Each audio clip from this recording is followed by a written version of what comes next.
We've got new information on the game. Well, we've had a little bit over the last week or so, but I didn't want to just be like, "Hey guys, here's an update. 10 seconds of material." We got to see a little bit of, a little bit of the cutscene gameplay and some of the voice acting, some of the, the animation of like attack moves. And from what I can tell, the game's going to be, we already know it's turn-based RPG. Automatically, got a thumbs up from me just from that alone. It's going to be open world.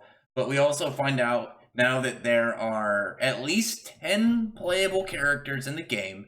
There are going to be at least 10, that's been said, and 30 hours of campaign. When I first read it, because I read the post about there being at least 10 playable characters, and then 30 hours of gameplay, and I was like, damn, this is going to be pretty awesome.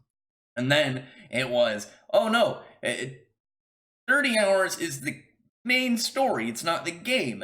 That's just the main story itself. Each character is going to have their own side missions and, your own adventure you're going to be able to go on, which is its own thing. And they're going to be customizable, which makes sense. That reminds me of, what was it? One of the old Naruto games. You picked a character, but then you got to pick, it's like which attacks you had on them, like their ultimates and stuff. There was like, oh, do you want Sasuke with like the Falcon drop, or do you want Sasuke using what was the second level curse mark Chidori? I don't remember what it was called. You know what I want to talk. What I'm talking about. It turned out like metallic in the anime, but something like that. Because if you watch the video, it shows like the characters. It shows each of them. using pretty much what I would imagine would be like, oh, your meters charge up. Use your ultimate. You get to see like.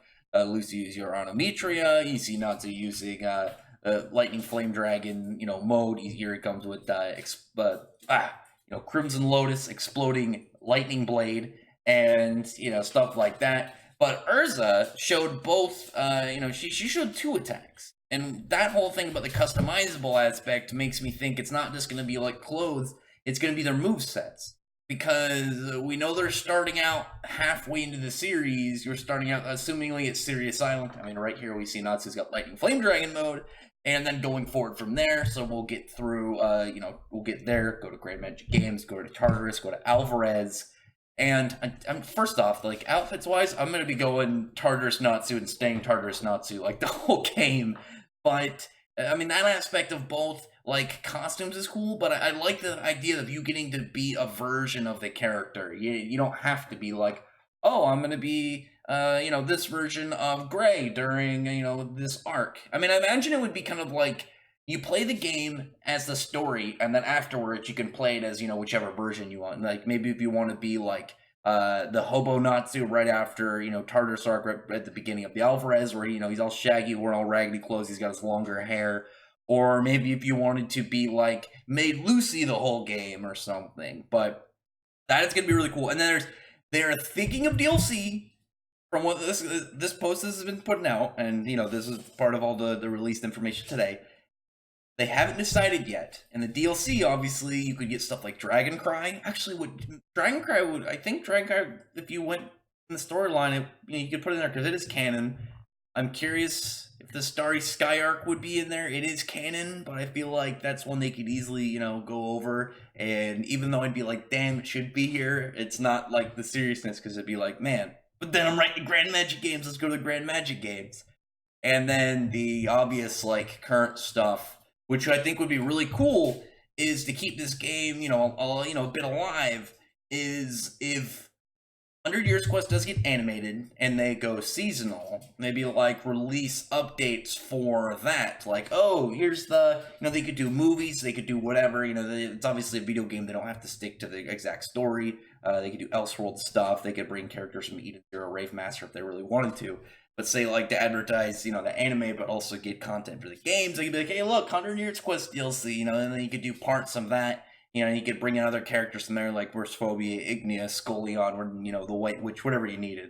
So, at least 10 characters, 30 hours of gameplay just off of the main story, not counting side quests and individual character, like, missions and whatnot. Customizable characters. This is going to be a good game. I'm looking forward to it. It's next year, 2020. And I know that at some point in October they're doing a stream and they're going to be showing gameplay. So we'll see like the normal combat style.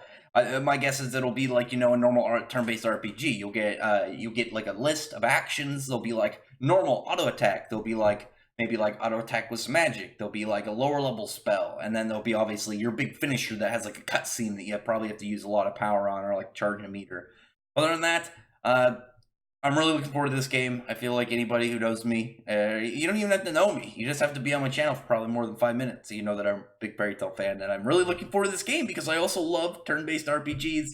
And these guys are known for, making good games from what I've read and found, especially turn-based RPGs, Gusto and stuff. And oh, it's been great. It's like people have been talking about the series more. People have been getting interested in both the series for the first time or even again after like seeing how hype this game is. And the anime's in its last episode this week, and the manga's about to drop weekly for a while. We got Heroes coming up. It's gonna be a lot of fun. So you know that I'm absolutely giddy anytime I find any new material that involves Fairy Tail. So I mean, that's good. I don't want any sad stuff. Some mean guy making some rude post. But other than that, comment below. Tell me what you think.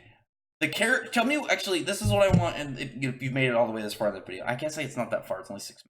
But what character do you want most as a playable character in the game? I want Margear so bad. I mean, I also really want Ignia because I've already like really taken a liking to Ignia's character, but he would have to be DLC. Margear, please. I love Margear's character. He'd be such a good pick. I mean, logically, it'll be like probably like Zarafek, Logia, Irene, big characters and favorites. But Margear, man, please give me Margear. Other than that, comment below, thumbs up the video, from the like button, subscribe button, check out my other videos from that. I appreciate everyone who's already subscribed, and I thank you all for listening.